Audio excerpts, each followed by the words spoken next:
Today. Going to talk about this New England Patriots recap. You know what I'm saying? And we also going to talk about the Jets going into the bye week. How y'all feel about the state of the football team? What are your thoughts about everything that's going on here? So we're going to get into it. We definitely going to get into it.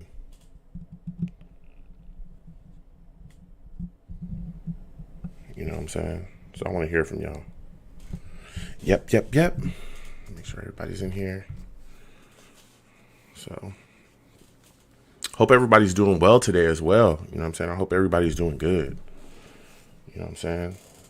Hope everybody's day is going well. I know a lot of crazy things going on out here. Hope everybody's staying safe. You know what I'm saying? That's what it's all about. 1 second, folks. I'm just going to share everything, make sure everybody's getting in here and everything's good. You know what I'm saying? JK Thug, Joe, what's good, my man? How's everything going with you? Good to see you up in here. We're going to get everything started. You know what I'm saying? In a second. So 1 second, folks. I'm just making sure that this gets shared so everybody's in here. You know what I'm saying? So we're going to have a bunch of fun today. We're going to definitely talk. So everybody, you know what I'm saying? Call in. 515-602-9639. Please call in. Mr. Magic, what's going on, my friend? How's everything going with you? You know what I'm saying? It's good to see you in here. Boom. Okay.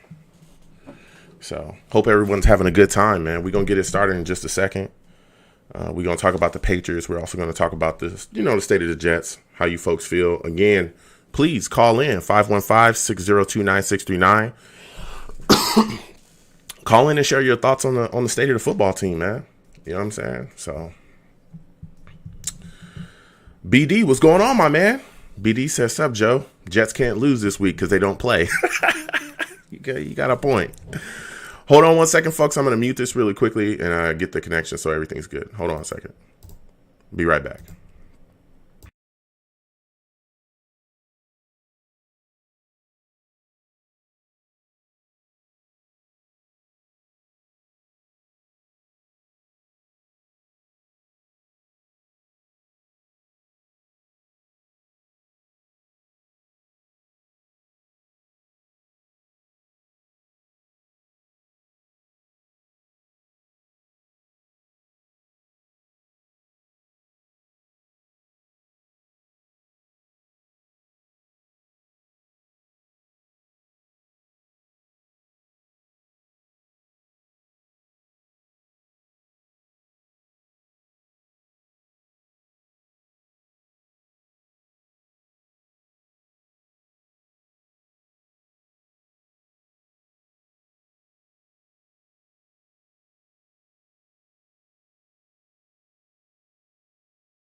Blog Talk Radio.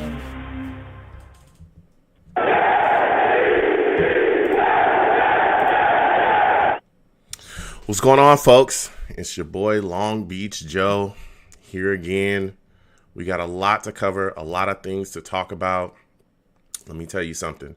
This Jets football team took a tough loss to the New England Patriots.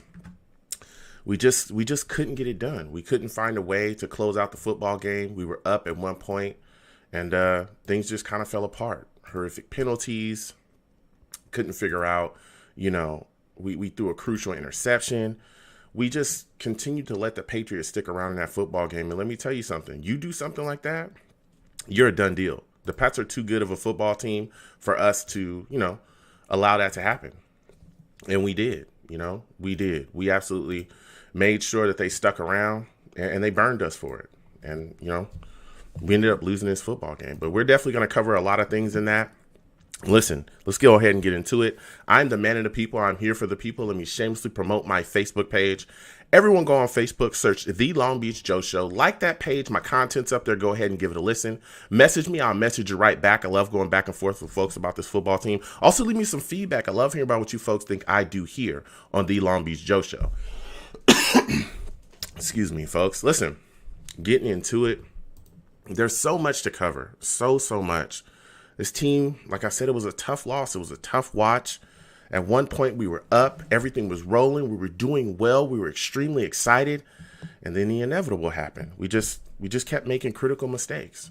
And when you make critical mistakes, you're going to pay for them. You're absolutely going to pay for them, you know? I mean, Joe Flacco looked good. He had, he early in the game, he looked good. There were some bombs. He hit Perryman for a 50-yard TD. He hit Crowder for a 20-yard TD. He hit Perryman for another one. It was 15 yards. Things were just going well. And then after that, things went downhill. We got up 17-27, and things just couldn't keep rolling. But before we really get into that, and we're going to get into the callers in just a second. I got quite a bit of callers. We're going to get into those as well. I want to take some time to go over and talk about, the Community Food Bank in New Jersey. We all know here on the Long Beach Joe Show, we give everything that we can to our local communities, and we try our best to impact them positively. So tonight we're going to have Debbie Scheinholz come on. She's going to speak to us about the Community Food Bank, and she's going to tell us about some of the things that they're doing over there. So, Debbie, I want to welcome you to the Long Beach Joe Show tonight. How are you doing? I'm doing great. Thank you. Thanks for having me. No problem, Debbie. Again, it's great to have you on. I've been working with you folks for quite some time, and you guys do excellent things over there with the Community Food Bank in New Jersey. Can you give my listeners some background on the Community Food Bank and exactly what you folks do? Sure. So we got our start 45 years ago in 1975, and we were actually started in the back of our founder's station wagon. She was driving around the town where she lived, Summit, New Jersey, and saw someone who looked hungry and, gave them a sandwich. And I think it all kind of started from there. We've now grown into one of the largest food banks in the country. We're a member of the Feeding America network of food banks, which are in every state in the country. We operate out of two locations. One is a 285,000 square foot warehouse in Hillside, and the other is a smaller warehouse and pantry in Egg Harbor Township in Atlantic County. So between those two sites, we serve 15 of the 21 counties in New Jersey. And there's a lot of work to do right now, with COVID and the effects that it has had, both in terms of people's health and their financial security. We are seeing a lot more people who are food insecure. And there's actually more than 1 million people in New Jersey now who are food insecure. No, but again, Debbie, and everyone listening, this is Debbie Scheinholz of the Community Food Bank in New Jersey. If you want to get involved, you can go to cfbnj.org and, read everything that they have over there. And also, there's spaces there where you can donate and volunteer your time, too. And Debbie, again, it's great that you bring up everything that you folks do there. What are some of the programs that you have for children that may be food deficient? Mm-hmm. So yeah, we have quite a number of programs that specifically focus on children, and that's been even more important in the past several months. Of course, when kids haven't been in school, physically in school, some of them have been doing virtual school, because school is where a lot of kids actually get their meals, particularly when they are food insecure. So we have been doing everything we can to make sure that all of the kids who need food get it. In whatever way possible. So we have three main programs that serve kids. One is the Family Pack program that has been around for more than 15 years, and it provides children and families with bags of non-perishable food that are intended to help sustain the family over the weekend. And those packs traditionally went home with kids from school on Fridays for the weekend. Now we are getting those packs to kids whether they're in school or not. We're finding ways, to get it to them either at their school building outside or at some place, in their town that's convenient for them to pick it up. And that program is expected to serve about 2,000 kids on a regular basis this year. It's doubled in size. Wow. Yeah, it's really incredible. And I mean, the need is just so great.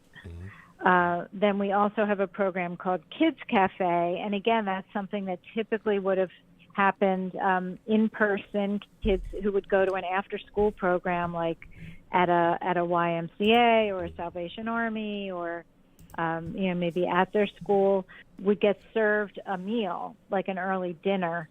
But now, of course, those programs aren't really functioning the same way. So what we're doing is preparing meals in the food bank and then providing them to kids as grab-and-go meals so they can pick them up and take them home and eat them at home.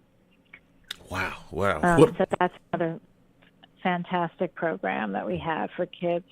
And then also in the summer, we are, providing meals, breakfasts and lunches, and throughout the state. And this past summer, that program, again, really ramped up. And we were actually able to have some of the kids eat some of their meals outside because they were eaten outside under the current, restrictions.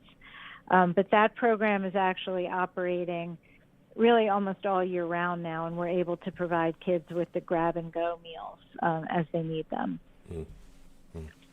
And again, everyone listening, this is Debbie Scheinholz from the Community Food Bank of New Jersey. Again, cfbnj.org. Debbie, can you break down the Turkey Drive campaign for us as well?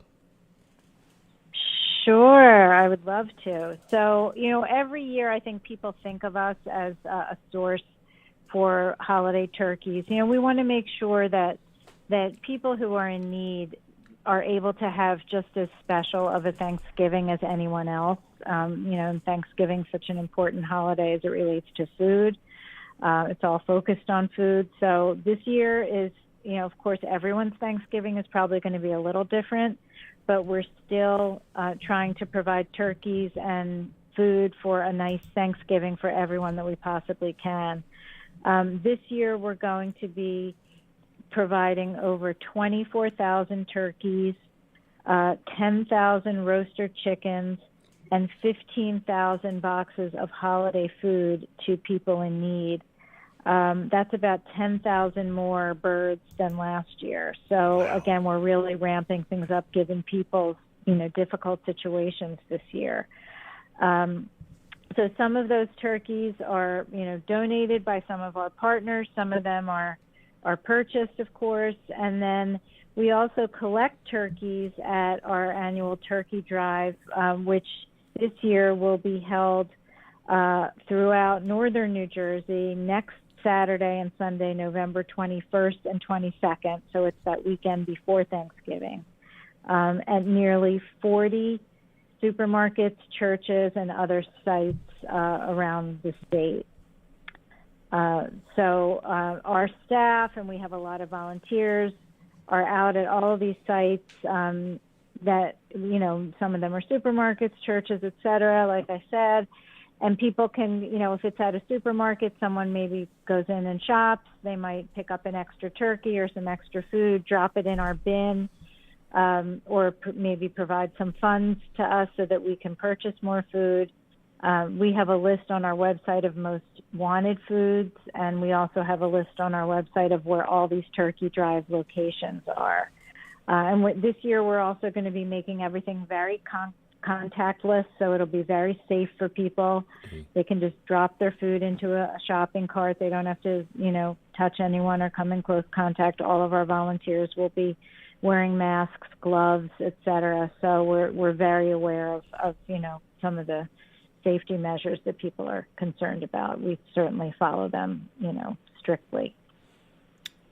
Wow, look, Debbie, let me tell you, when you started to talk about the amount of turkeys and everything that you folks are going to give out, and like you said, the numbers have come up as well, that was phenomenal. I mean, to talk about giving people 10,000 I mean, I'm just, I know. I'm blown away. I'm like, wow, Yeah, it's amazing. It's really amazing to see people, help it and, really is. yeah, to make sure that people get what they need because, and this is one of the reasons why, again, I love speaking to you folks and having you come on. And the reason why I push, the community food bank in New Jersey so hard is because a lot of people just don't understand that there's so much need out there. There's a lot of people that are extremely food insecure.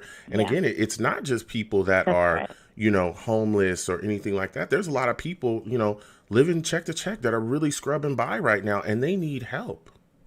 That's right. Yeah. Yeah, and this year especially, I mean, we've found that when we've been doing some of our large food distribution events, you may have seen these, on TV or what have Hmm. you, where we're putting boxes of food in the trunk of people's cars and so on. I mean, we're seeing people, a lot of people, as a matter of fact, the statistics are about 4 in 10 people who have gone to a food bank this year have gone for the first time. So it's a lot of people who have never had an issue with food Yeah. until now. Yeah. And the current situation is just so difficult for everyone. Yeah.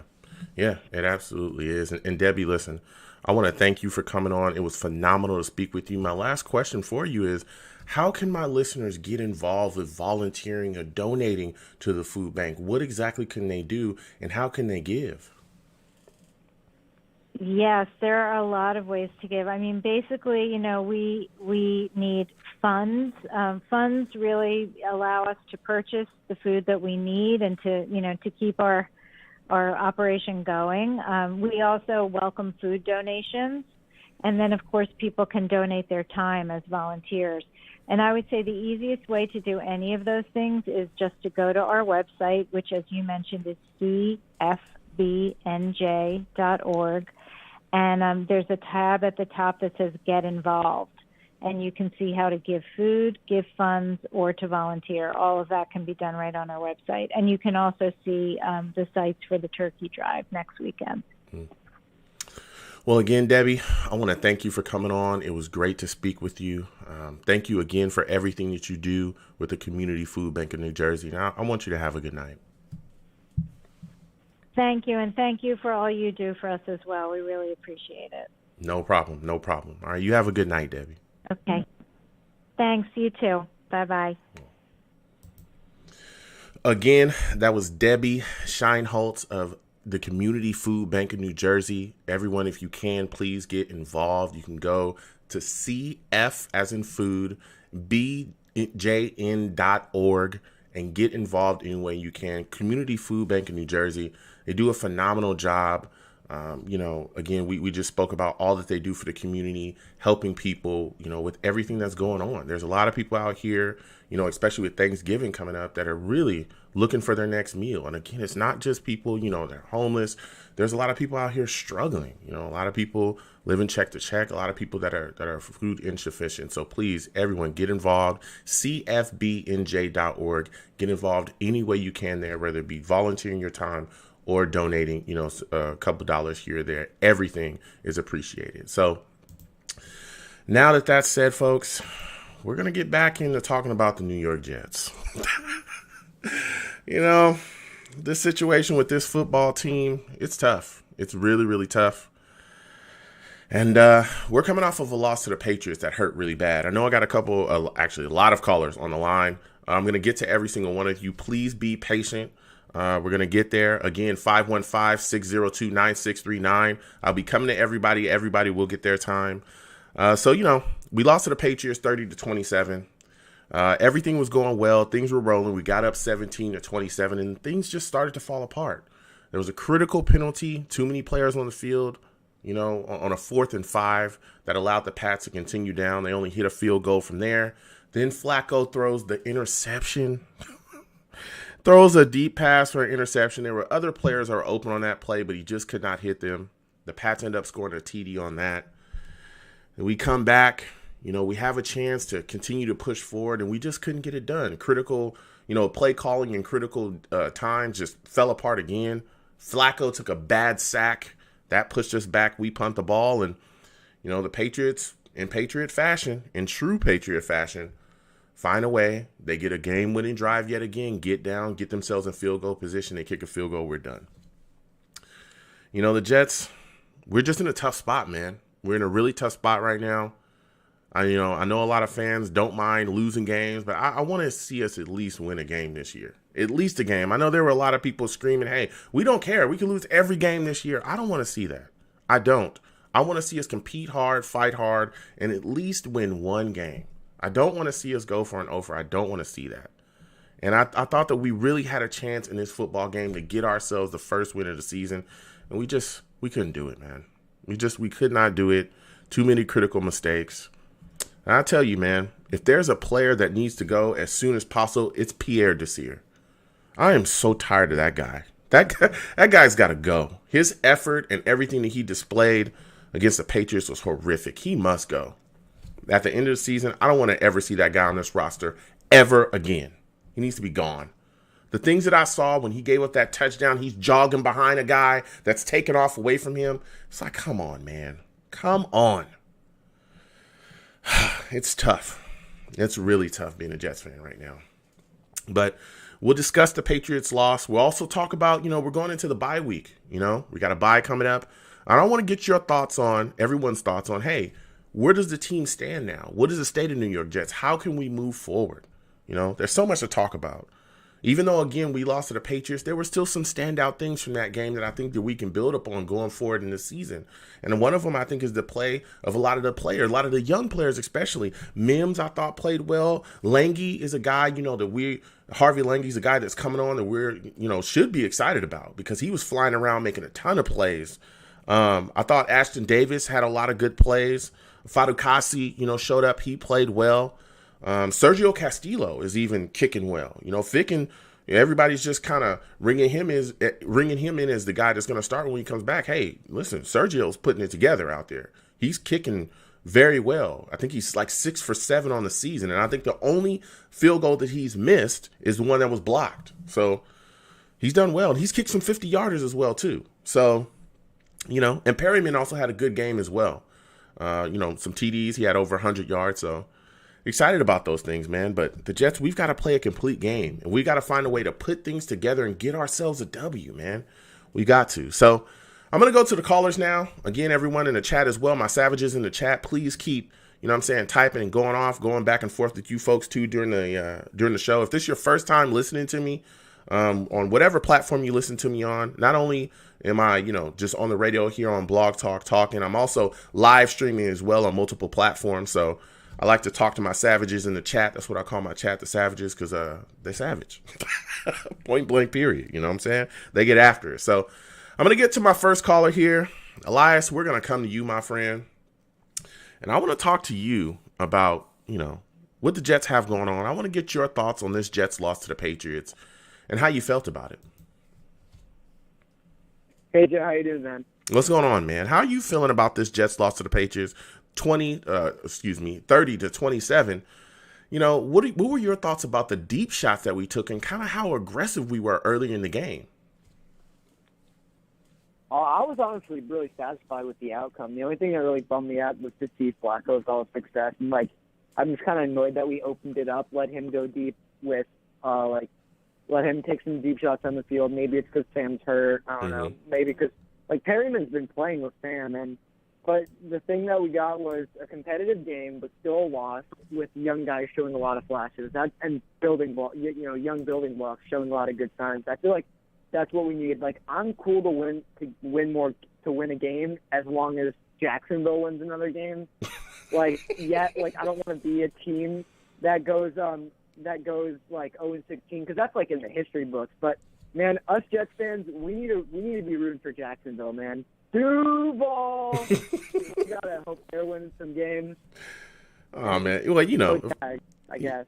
Yeah, first off, Elias, again, I want to thank you for calling in. Look, I understand that some people are on this, the plan for the tank. They're going off about it. A lot of people are thinking, hey, we got to tank. We got to lose as many games. I want to see us be competitive as well, but I want to see us win some games too.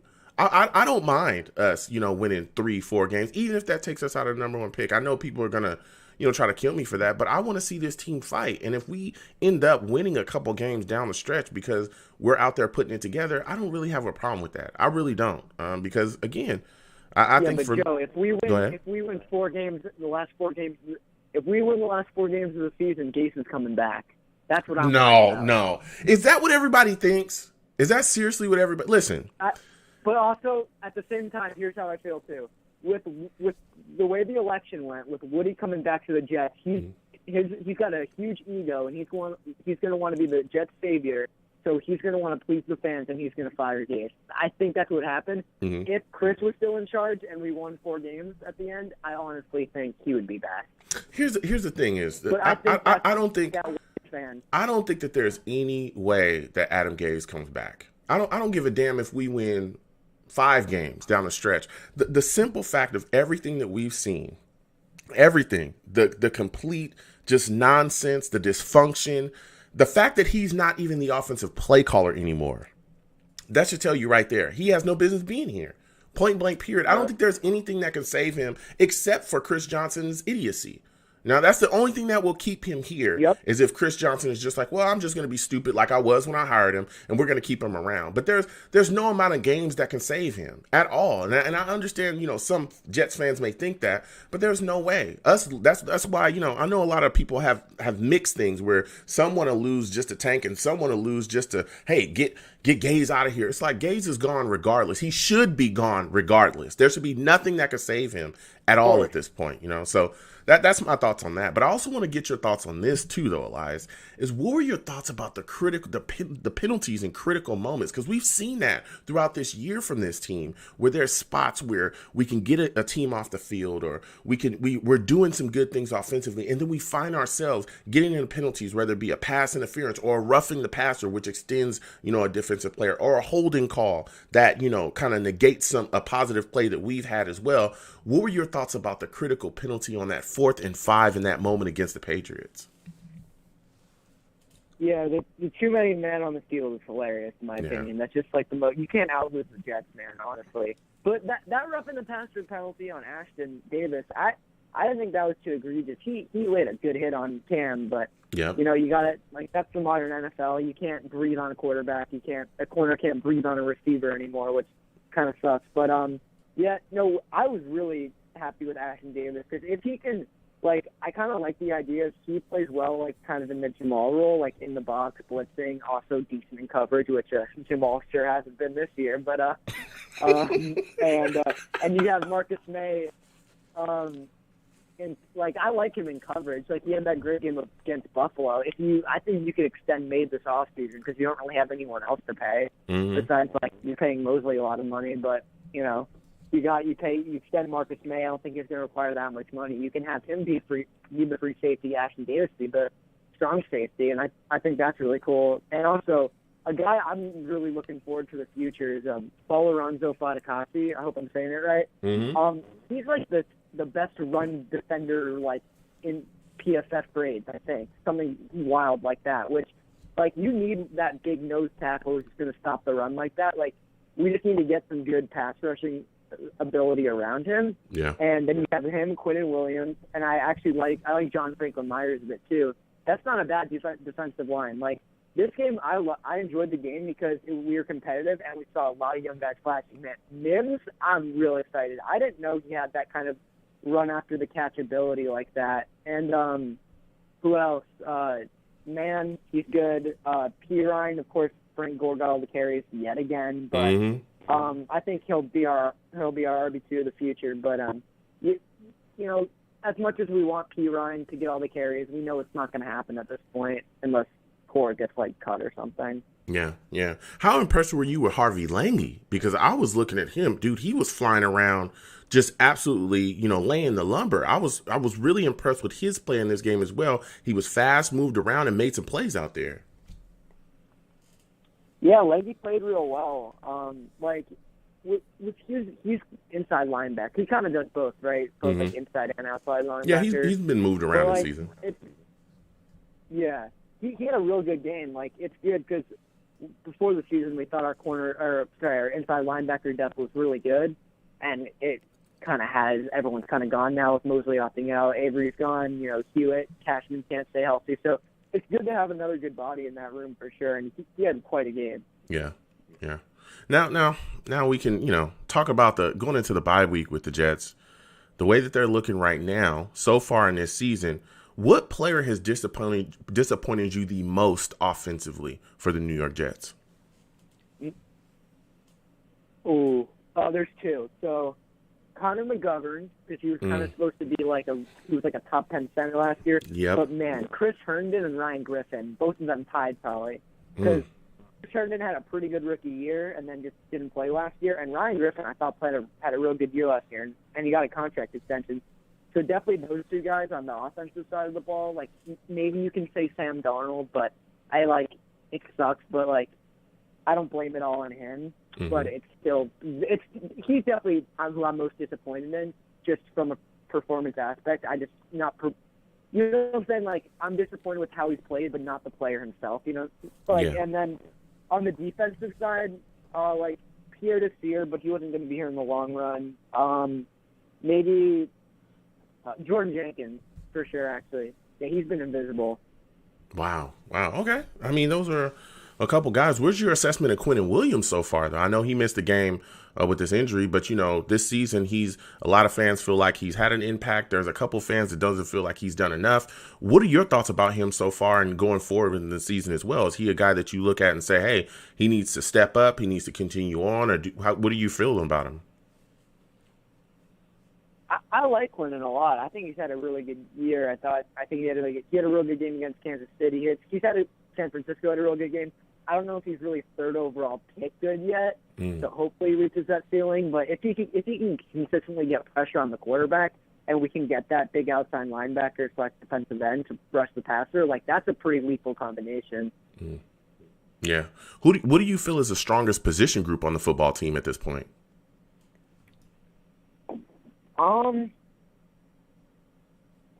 Probably interior defensive line. Yeah. That's probably, Yeah. Just, we have good depth there, too, so. And even without, McClendon, and then we also have some good building blocks in the future, too, in that position. So I'd say interior defensive line, which we should when you drop nothing but interior defensive linemen, but, yeah, whatever. But, yeah, definitely interior defensive line. Yeah. And my final question for you is, what player on defense has disappointed you the most so far? Yeah, I said earlier, Jordan Jenkins. Oh, it's Jordan Jenkins? Yeah, Jordan Jenkins. Yeah. So what about Pierre Desir? You're not more disappointed in Pierre Desir than anybody else? Or for you, is it just strictly Jordan and that's it? Go ahead. Yeah, Pierre Desir is terrible, but he was just a stopgap piece. He wasn't supposed to be here next year. I thought Jordan Jenkins, he was brought back and could potentially get a 3-year contract, could potentially be a decent building block for the future, and he just hasn't showed that. Yeah. I didn't think Pierre Desir was going to be this bad, but obviously, if you're relying on a guy who just got cut to be a corner, CB1, I didn't expect him to be this bad, but I didn't expect him to be anything amazing. But yeah, I'd definitely say Jordan Jenkins. Yeah. Which you can't really count Mosley or anything because he hasn't played, he opted out. And then also McDougal, he's been really disappointed too. Who do you feel like has the most to prove with 7 weeks left in the season? On offense or defense? On the team, period. Sam Darnold, to be honest, because as much as we love him, he's close to getting replaced. So he's got to prove. I think even if, I think it's going to take him to get us some wins to get us out of that draft position at this point. But yeah, I hope. So we have to. I love Sam, but hold on a second. So you're telling me he has to win us games? What if he goes out there, is extremely competent, is competitive, but we lose games? Is that still good, or does he have to equal wins to get us out of, having that first pick for in your mind, for us to end up keeping him and moving forward with him? Well, that's not how I feel. I just think that's how the organization feels. I feel like that's the logic for the majority of the fan base, at least, too. Maybe not just wins, really competitive games, him playing really well. I think that's what it'll take. But at this point, he hasn't played a full year yet. It's just I feel like the team's done with him. As much as, it's pretty divisive with the fan base. I know you're a huge Sam guy. You want to move forward with him. Most of the guys are, Trevor Lawrence guys, which I'm cool with whatever Joe Douglas wants, as long as it's not what the owners want or their say or something. Whatever the next head coach wants, who should be hired by Joe Douglas. That's kind of how I feel. Yeah. I mean, I am a big Sam guy. I mean, I just think that we have not done enough.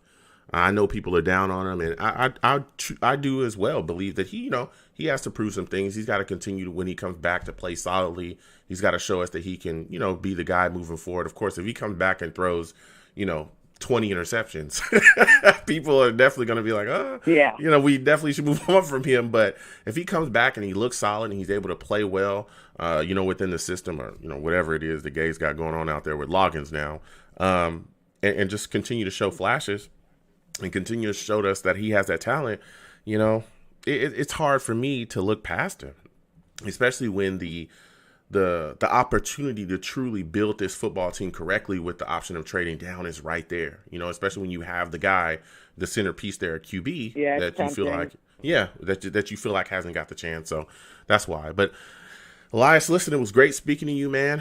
I got to keep going to these callers. The rest of these callers are getting them in, man. It was great speaking to you. Have a good night, man. Yeah, you too, man. All right, you have a good one.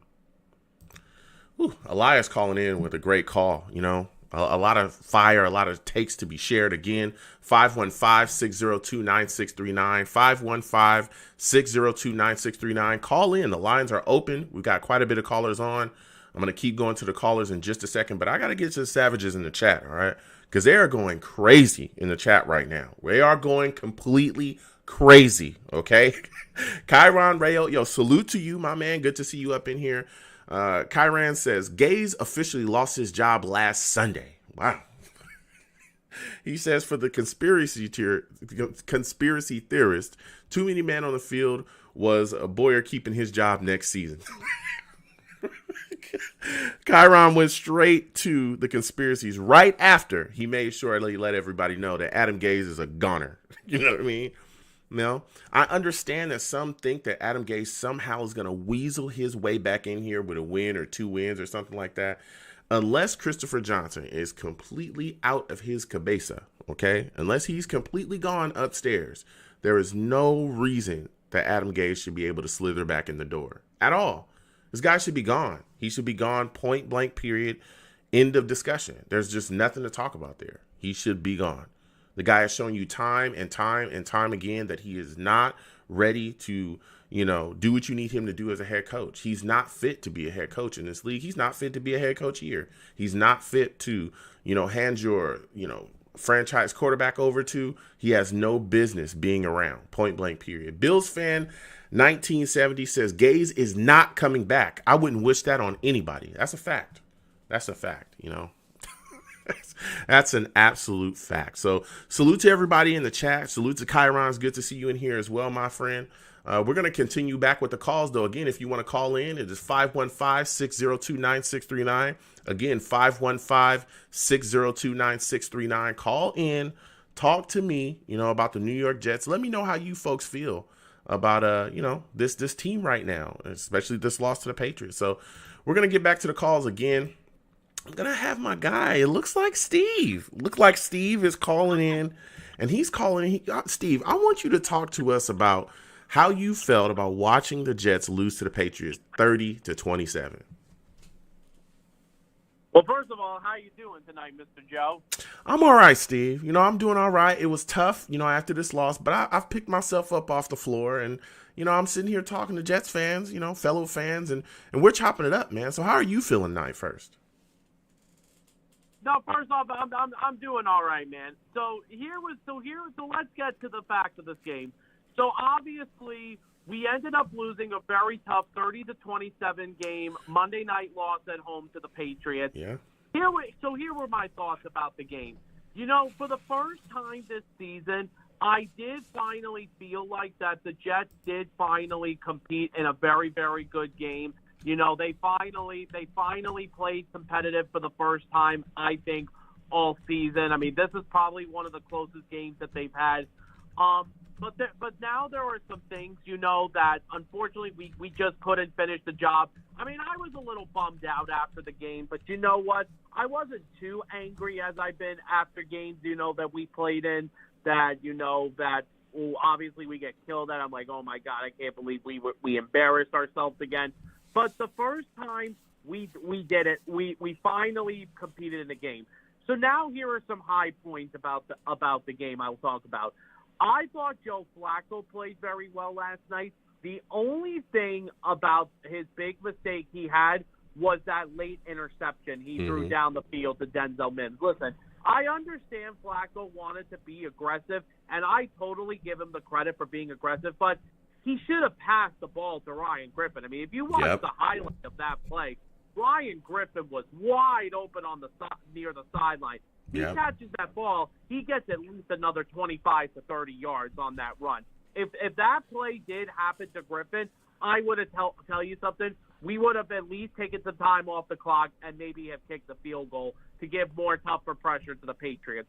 But now going into other good things about the game, I got to tell you, Denzel Mims, I think, is going to be a future star for the future. You know, he's a big wide receiver. He can run.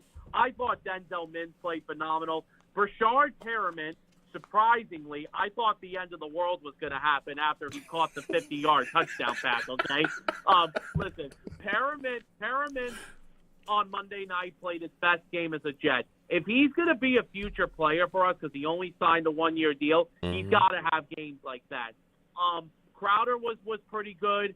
On the defensive side of the ball, I thought Fadakowski and Harvey Lange, I can't say his last name right, but I thought he played good. The only thing he's got to work on is getting the quarterback on the ground. I know Cam Newton is a big dude, but you got to get him on the ground.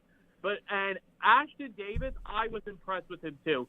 But unfortunately, on that sack play that he did make, Joe, I know everyone, including you, said it was a clean hit. I'm really sorry to tell you, man, it wasn't a clean hit. And the Steve, reason that was why a clean hit. He did.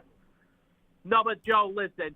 But no matter what, clean hit or not, you can't hit a quarterback head on to head.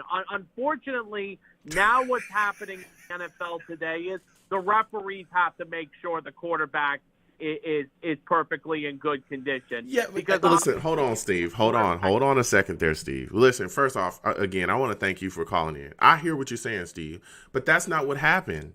What happened was this. Ashton Davis came in and made a perfect form tackle. He did not hit Cam Newton in the head. He did hit Cam Newton in the chest with his helmet. He did. It was a form tackle. I'm telling you, Steve, go back and look at that play. He hit Cam Newton square in the chest with his helmet and drove through him like as you should in a form tackle and brought him down. I don't understand why. I get it, it's a bang play. But then to sit back and try to defend the call and say, yes, that was roughing the passer. No, it was not. It's not a penalty. It's not helmet to helmet. It's none of those things. What is he supposed to do? I understand we protect quarterbacks in this league, right? I get it. But what is he supposed to do as a defensive player? Was he supposed to stop Cam, tap him on the shoulder and say, hey, buddy, I'm about to hit you. Make sure that you curl up correctly so that you don't feel the brunt of the force that I'm about to bring to you, all right? Okay, here we go. And then tackle him? Is that what he's supposed to do, Steve? How else is he supposed to play football? Okay. Cam Newton is a giant compared to a lot of these guys out here. We've seen him just shrug guys off in the past. We've seen it. We've seen him do these things. So he's got to do what he can to bring it to a guy, man. He's got to. Yeah, listen. I mean, okay, here was the thing, though. I'll look at the replay again. Look at it, Steve. That's all I'm saying. It was really. I'll look at it again, Joe. I'll get back to you tomorrow morning, and I'll tell you about the play, okay? I'll tell you about it through Twitter. But anyway, okay. But you know something? But besides when that penalty happened, I thought Ashton Davis, I got to tell you something. He is showing some of the promise now from his draft day. I mean, listen, now the thing is, though, I mean, there are some things he still needs to work on, but he could definitely be a nice future, and hopefully him and Marcus May could be a future. But now we have to go to the one big negative about that game. Mm-hmm. The biggest negative about that game was a couple of things. Number one, the Jets were not getting any pressure on Cam Newton. They were making Cam Newton feel comfortable. And the thing was, what kept the Patriots in that game was Cam Newton. Newton was the reason why the Patriots were keeping them in that game. And the Patriots had a really, really good running game in that game against us. Yeah, and they ran a lot. Had a very good game. And their offensive line played extremely well, too. And even that one unknown receiver named Jacoby Myers, I think he had 169 yards catching. I mean, he was the Patriots' best receiver. Honestly, he was having the kind of game that Julian Edelman would have for them back in the days. But now, the biggest disappointment of that game was that garbage cornerback. That garbage cornerback in Pierre Desir.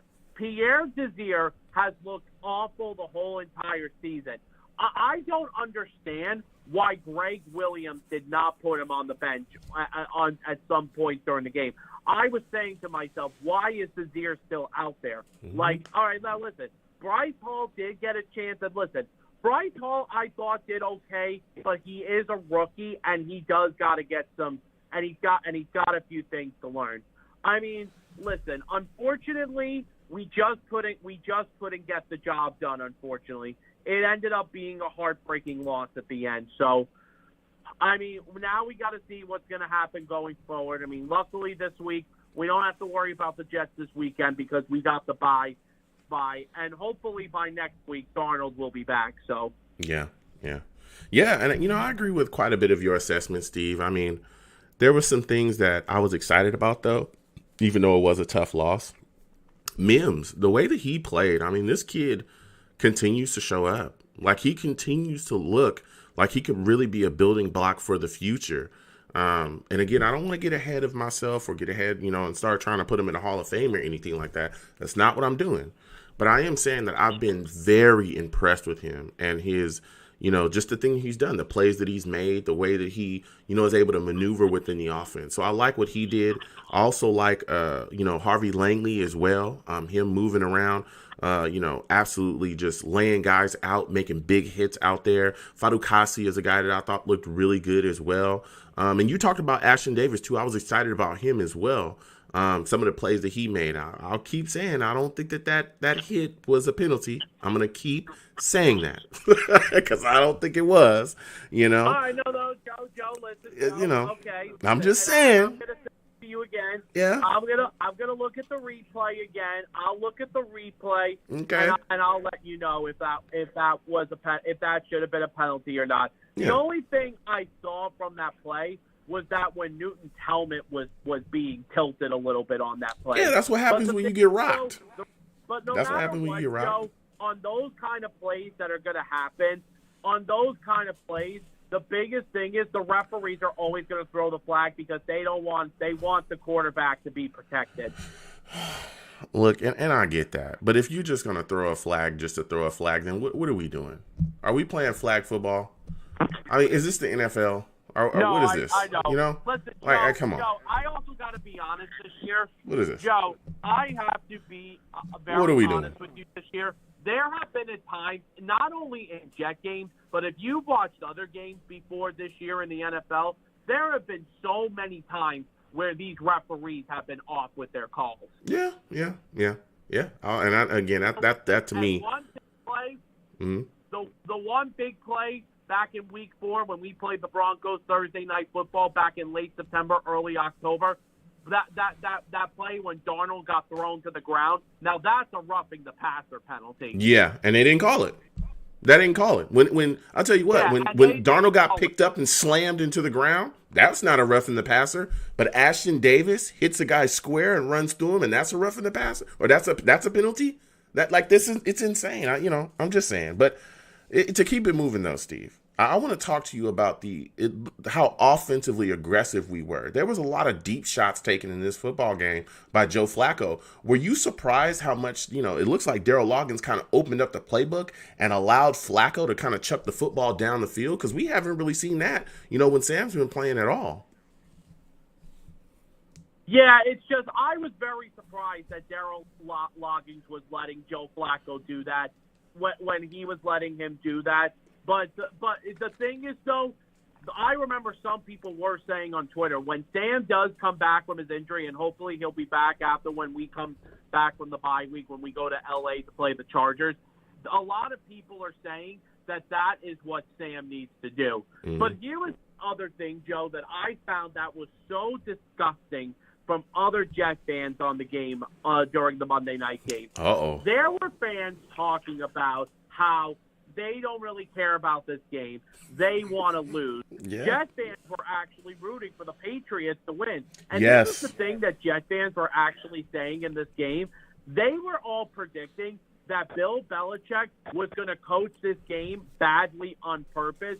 So not only to give the Jets their first win, but to have the Patriots get a little bit further up going into the draft for next year. It's just, honestly, listen, I understand where you Jet fans are coming from. I understand that we want to lose so we can, as of right now, get the number one pick. But let me tell you something, though. You just can't go out there and watch your team and root for them to lose. Mm-hmm. You can't do that. Listen, I can't do that either. I wouldn't want my team to frickin' lose. I mean, listen, yes, as of right now, if the season would end today, we would have the number one pick. But then, listen, the thing is right now, and the one thing, if you remember a couple of weeks ago, Jet fans, when Joe Douglas had that press conference, I watched it, you watched it, Long Beach Joe, other Jet fans watched it. The thing that Joe Douglas is focusing on right now is going to be getting through these next 7 games coming up. It's not time to talk about the offseason. Yes, we do have a future coming up. I believe we have a strong future coming up. And listen, we're not going anywhere this year. We're not going to the playoffs. I get it. But you just can't go out there and say, oh, I want my team to lose. Let's tank for Trevor. Let's tank for Justin Fields. Like, you can't do that right now. If Joe Douglas still believes that Sam is the future for this team, by the time when draft happens, then what you do is if you have the first number one pick or the second number 2 pick, and if there are teams that are desperate to go after one of those quarterbacks, what you do is you trade down and you get picked and you surround that talent in front of Sam. Mm-hmm. That is the goal. That is how you build a team. Listen, the Jamal Adams trade, now that I look back into it to this day, I think it's a phenomenal trade by us. Because let me tell you something. Jamal Adams is having a garbage-ass season in Seattle. Let me tell you, I watched highlights of that game. Josh Allen threw towards Jamal Adams. The Bills receivers towards Jamal Adams in that game. He had a fight with Pete Carroll on the sideline. You know something? Guess what? Seattle, you're going to extend this guy? Make sure you pay all that money for him. Thank you for those 2 future first-round picks, where we fall. Thank you, and good night, Seattle. Wow, Steve. Listen, let me tell you, I'm shocked, Steve, because, you were one of the most, Jamal Adams, one of his biggest stands. You really were. I'm shocked, Steve. I used to be a big fan of him. But now, honestly, like the way how he's been playing this year, he's having one of the worst seasons in his career right now. He isn't the same Jamal Adams that used to play for us this year. He can still get pressure on the quarterback, but his coverage has been horrible this year. Wow. All right. Well, hey, Steve speaking his mind again. Steve is he's a guy that likes to talk that talk and walk that walk. I respect it, Steve, and I respect your takes, But going back to what you were talking about, Jets fans, you don't have a lot of people coming after you. I'm just going to let you know because a lot of people came after me. But, yeah, I agree with you there. You look at this situation, I get that a lot of people, want that pick. They want, whatever they believe is going to come with that. But I'm not going to sit back and cheer for the Patriots. That's just not my thing. I'm not doing that. I cannot do that. I'm not going to cheer for us to really lose ever, but I'm damn sure I'm not going to cheer for us to lose to the Patriots or anyone in the AFC East at all. But, I respect everybody, and I don't, want to try to beat on anybody for doing that. If that's how you feel you want to do, then feel free and do your thing. But, I won't do it. But I respect you, Steve. But I want to talk to you about the future and the state of this football team at this point because, we're just coming off a loss to the Patriots, but as you spoke about it as well, we're going into this bye week now, and I want to know what player has disappointed you the most so far offensively. Is there a player that you really felt would do some things in the offseason coming into the season has not impressed you at all?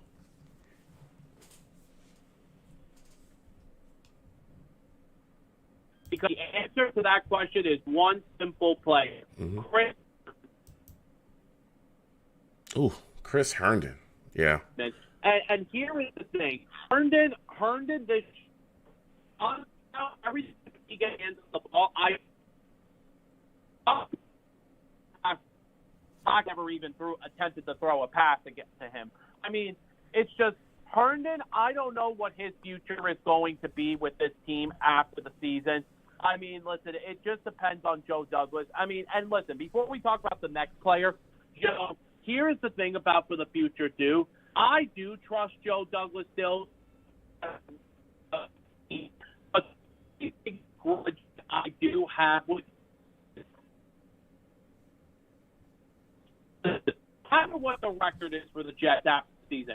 If we go 0-15, or 1-15, 2-15, or even 3-13, we win at least 1 or 2 or 3 games. It doesn't matter. The first thing you need to do in this offseason, and listen. But unfortunately, the biggest worry too that I have though with the future of the team.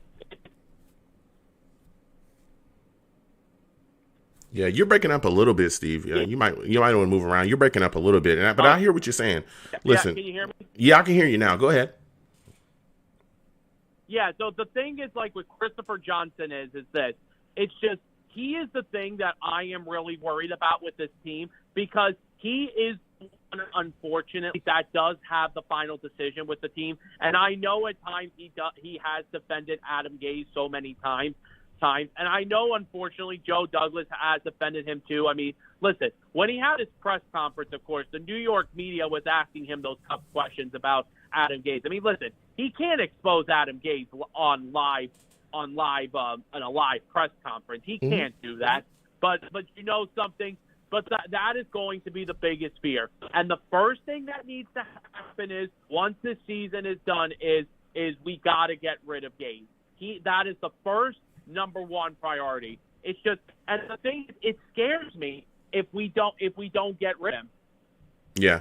Well, I think he's as good as gone. I would hope that Joe Douglas has gotten it together and made sure that he has a list of guys that he's ready to move on from Gase for because Gase has no business being the coach here next season at all. If he has not shown you that this year, oh man, it's going to be a big time issue, especially going forward with this football team if he's still the head coach here. Not only because of his dealings with this roster and how he's shown you that he is an inept head coach and offensive play caller, but I think it's also going to be a deterrent to bringing in talent on this football team as well. Because if you're a free agent, especially the Jets, as by themselves have had issues trying to bring in free agents. But if you're talking about adding Adam Gase to the mix, people are going to be like, there's no way in the world I want to be coached by that guy. I don't want him around.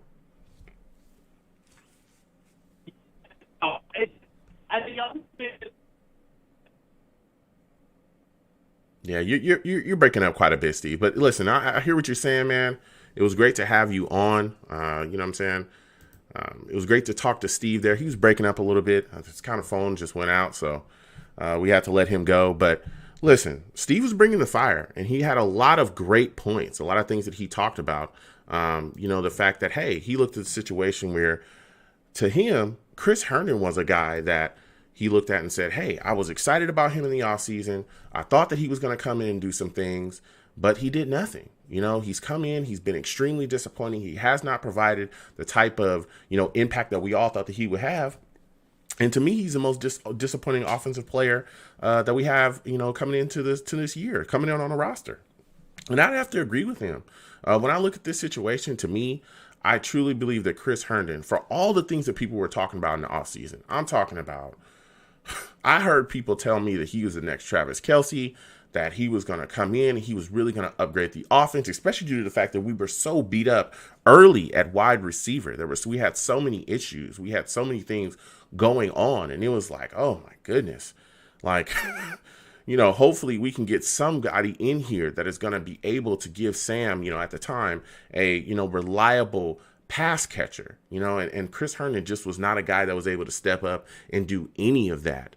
He's really failed. A lot of drop footballs, a lot of fumbles as well that's costed us. It's just been horrific. But another guy that I think for me that has been disappointing is Connor McGovern. Connor McGovern was a guy that I thought when we signed him, I said, okay, he can be a solid guy, but he's really had issues up front. Our offensive line has had issues as a whole, but a lot of issues have come from him too.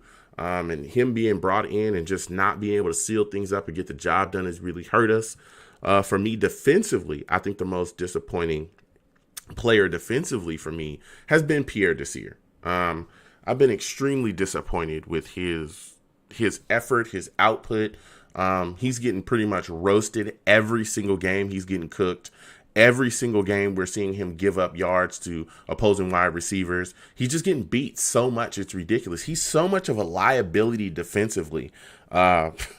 It's ridiculous. It's completely ridiculous. Everything else we pretty much knew, though. Like, we knew that we would have issues with our pass rushing because we don't actually have a pass rusher. We knew that there were going to be some games where we would come in against some better teams and they would be able to do some things.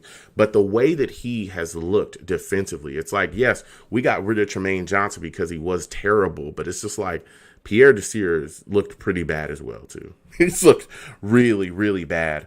But I tell you what, on the flip side of that, we've also seen some upside. And so for me, when I look at this team and I look at some of the building blocks that I feel that we can move forward with, because I think it's extremely important to kind of identify those as well.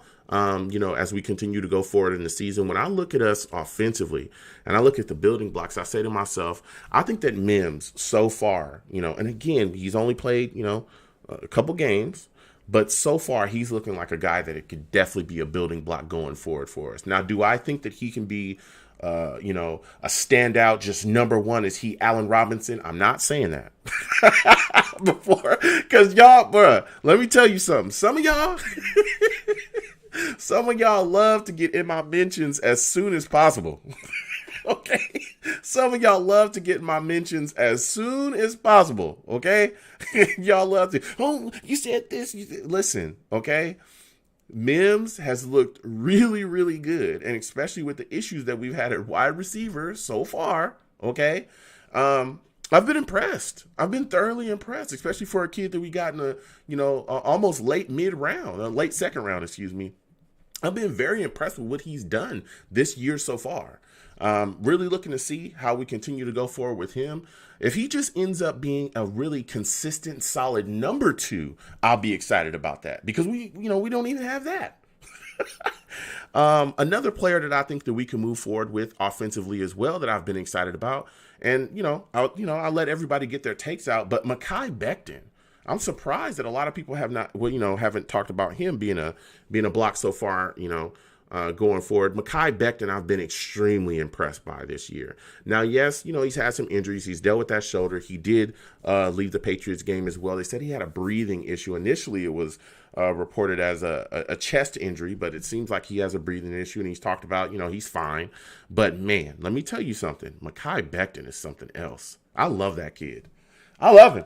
I do. I think he's physical. He's extremely physical. He's a guy that he's throwing guys around. And I'm not talking about bums. I'm not talking about just nobodies. No, he's throwing around very good players. Look, Frank Clark, when we played the Niners, he chucked him around like crazy. You know what I'm saying? And there were some plays that we've made. Damn near every game that he's played this season, we've talked about the offensive line has been horrific. The offensive line has issues. Mekhi Becton's good, but the rest of his offensive line is terrible, So he's never really mentioned as a guy that, is part of the problem. He's really part of the solution. And I think going forward specifically with him, I'm excited about him. So I do think that we have some building blocks going forward with Mims and Mekhi Becton. Another guy that I think could be a building block for us going forward as well, if we give him the ball more, is P-Run. I really like that kid. I think that he's got some moves, some scoot to him. He's got some young legs, and he can move around. We've also seen him catch the ball out the backfield a little bit. He's been able to make some plays. I just think that Adam Gase, this system, or Daryl Loggins, or whoever the hell's calling the plays from time to time now, because, Daryl Loggins is supposed to be the play caller, but we've also heard that Adam Gase still has input from time to time. He's, still being able to call a play here and there. He called one play that Joe Flacco threw the interception on. So it's like, whoa, get this guy out of here. But, if Perine is utilized more efficiently, more effectively within a scheme, I think we can really see him shine offensively. So I think we do have some building blocks offensively, some guys that we could lean on there, but we got to get the right head coach in here going forward, and talking about next year. And we've just got to continue to, at least this year, we've got to continue to just see these guys get the football in their hands, see them get out there and play, particularly, with Mekhi Becton, because he's been, dinged up a little bit here and there. But the more that we see him out there, I think the more, we'll really come to the realization that, hey, this kid is definitely could be, a franchise left tackle for us. I think he has that ability, and we're seeing it. But Mims, I'm excited about as well. And as I said, Perine, when you look at us defensively, though, I look at the building blocks there, and I'm saying there's a couple. Ashton Davis, I think, is a guy that we can move forward with, although I do need to see, more consistency out of him. Again, we're coming off of a situation where we saw in that Chiefs game, he didn't look very good. There was a lot of plays that he missed. He got spun around by Tyreek Hill. I mean, that is Tyreek Hill after all. You know what I'm saying? But he got spun around. He was missing tackles. He just wasn't in his right lanes. He missed a lot of just places where he should have been. He was not. He just looked kind of lost out there. But he's coming into this game, and he looked very good out there against the Patriots. He was flying around. We talked about that play already where they called that flag, which was horrific. I didn't think that was a flag at all. But he's been going out there and doing his thing. I think that Quinnen Williams could be part of the building blocks here. Although, again, I don't think that he's like a pass rusher or anything like that. But I do think that he could be a guy that really can be a really good stout run stuffer for us, a guy that can cause some havoc on the defensive line. He just got to, get healthy and continue to, do his thing out there. Fadukasi is another guy that I really like as well. Here's a guy that a lot of people were not talking about coming into this season. They kind of forgot about him, had kind of moved on from him. But, hey, guess what? He showed up and he showed out. He's a guy that has stepped up, and he's been playing extremely well there on the defensive line. He's been able to put some things together. So it's looking really solid there. Outside of that, I look at our secondary and I say Marcus May is a guy I think we can move forward with too. He's played well, particularly in coverage, but that's something that I always talked about. Marcus May, being good at. There was another safety that used to be here as well that people used to say was good in coverage, but Marcus May definitely has looked really good this year in coverage. I don't know what happened with that other safety, but going forward, really excited about Marcus May and to see some things, but there's some players as well that really need to step up going forward too. Some guys defensively that have disappointed me. Pierre Desir, horrific. I know people don't talk about this guy either. Henry Anderson, the hell happened to him? I need to see more out of him too. He was a guy that everybody talked about coming into this season that was like, hey, he's the guy that's going to get some pressure. He's going to push the pocket. And I don't think he's done enough. There's been a lot of games where he's been completely invisible. And we have not seen him do much of anything. And I want to see more out of him. There's some other guys as well. A lot of people bang on Jenkins. I could see that because he hasn't made, as many plays as we all thought that he would. But Jenkins might be a guy that could be on that list. But for me, Bradley McDougald, oh my goodness, he's definitely got to be a guy that's on that list. You want to talk about a guy that came in here that we all said, okay, we traded Jamal Adams, we got some capital back, and we got a safety back that we think is really going to be able, maybe not to be on the level of Jamal. He's not going to be an all-pro safety, but he's going to be a guy that's going to come in here, hold the fort, be solid, and be a very good player for us. And we saw him have some success there in Seattle, which is a stellar football team. He'll come here and kind of, do the same thing for us, and he's done nothing. I mean, he's done nothing but get cooked. He's looked really bad on various weeks where we just see him get broken down by different players and get beat like he stole something. So it's insane, man. It's insane. So we've got to continue to improve. There's some players that have thoroughly impressed me, and there's some players that I'm just not impressed at all. And for me as well going forward, I think one of the bigger things that needs to be improved about this football team is the coaching. Listen, I understand, Adam Gase, Darryl Loggins, we talk about them on a weekly basis because they are so much of a hindrance or an issue on this football team. They're guys that from week to week, we look at and we just go, man, are you going to step up this week? Are you going to put together a solid game plan? Are you going to be a guy that, we have to be concerned about when you're matching up with these other great coaches and these great minds? Can we trust that you'll put something together that'll make us look competitive out there? And for me, there's been weeks where we've looked okay, for a half, and then the rest of the game we look like we have no clue what we're doing. And there's been weeks where we've come out and we didn't look like we knew what we were doing from the jump.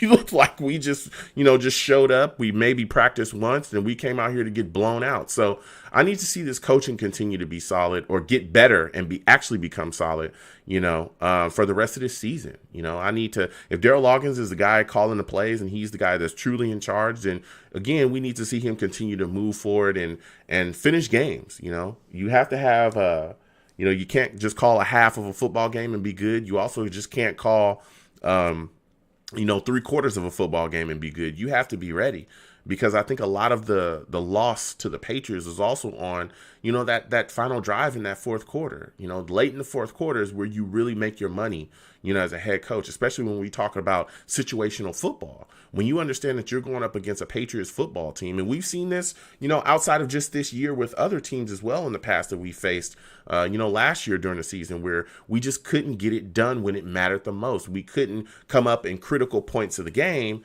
and, make it happen. And I think that this coaching staff has to figure out how to take advantage of those moments, how to grab those moments and get the best out of those moments and come out the victor. And for me, again, going back to this Patriots game, you watch this game and that drive right before, we punted to the Patriots for their final score and ultimately the game winner. You look at the play calling there, it was horrific. You have to come out and be better than that. You have to. So, for me going forward, Darryl Loggins and Adam Gase, they've really got to step it up and put it together. And, Greg Williams at times this season, I think, has also kind of been up and down as well. There were games where we were just getting crushed. That Niners game, the Colts game, stuff like that, where the defense did not look so good. The Patriots game, it was all right. We were kind of getting beat here and there. I know he can't sit Pierre Desir down, or he doesn't want to for some reason. But there's some things that definitely have to step up and be improved on this football team going forward, especially if we want to continue to look competitive and go out there and fight and get a win. And again, I understand that some people really want us to go 0-16 and lose every single game this season. I don't want to see that. I want to see us at least get one win. I want to see us fight, and I want to see us go out there and look competitive. So I'm excited about the team going forward, but again, we're going into a bye. And I want to see us, come out of this bye with some fire and some fight and really do whatever we can to get a W. So, listen, I want to thank everyone that called in tonight. It was phenomenal. Great to speak to everyone. So I'm going to close the show out here. It's been great to have a good time with everybody on the line. Listen, I'm the man of the people. I'm here for the people. Let me shamelessly promote my Facebook page. Everyone go on Facebook, search Long Beach Joe on Facebook. Like that page. My content's up there. Go ahead and give it a listen. Message me. I'll message you right back. I love going back and forth with folks about this football team. Also, leave me some feedback. I love hearing about what you folks think I do here on the Long Beach Joe Show. I'm also on Twitter as well at YoungJ000. That's 3 zeros. Go ahead and follow me. I'll follow you right back. You want to troll me? No issues. I'm the troll that lives under the bridge. I will have my Darnold jersey on. I don't exactly know when he's going to come back. Some people are saying he's coming back after the bye. We'll see. You know what I'm saying? I want to make sure that whenever he does come back, that he is fully healthy. That's all I'm worried about. You know what I'm saying? I need to make sure that shoulder's good and we're good. You know what I'm saying? But I will have that Darnold jersey on and I will troll you right back. And you can also go to my show's Twitter page as well at the Long Beach Joe. Subscribe there. We can go back and forth about everything. You want to troll me on that page? I'll troll you right back on there too. No issues whatsoever. I'm also on YouTube as well at Long Beach Joe Jets. Long Beach Joe Jets. All right. That's all the content's all up there. All my live streams, everything's up there. So please subscribe to that channel if you're on there. Also, you want to troll me in the comments, no issues. I will troll you right back. Okay. I have no issues trolling you in those comments as well. And we can go back and forth. And as always, people, when you see me in person, okay, it is arms out, chest open, free hugs for everyone. Okay. Free hugs for everyone. They will cost you absolutely nothing. No matter what anyone tells you, I will never charge for the hugs ever. Okay. They will always remain free. So I want to thank you folks for watching. I want to thank you folks for listening. You folks have a good one. Peace.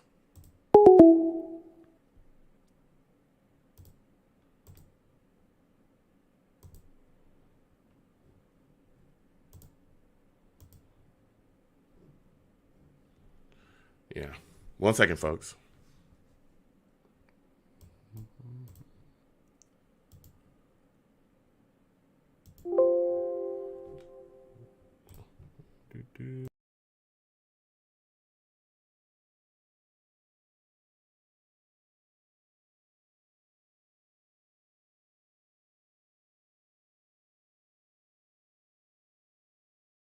All right. Woo. What's going on, folks? Listen, I want to thank y'all, man. That was a great show. I had fun. I had lots of fun. I want to thank everybody for watching, man, and everybody for calling in as well.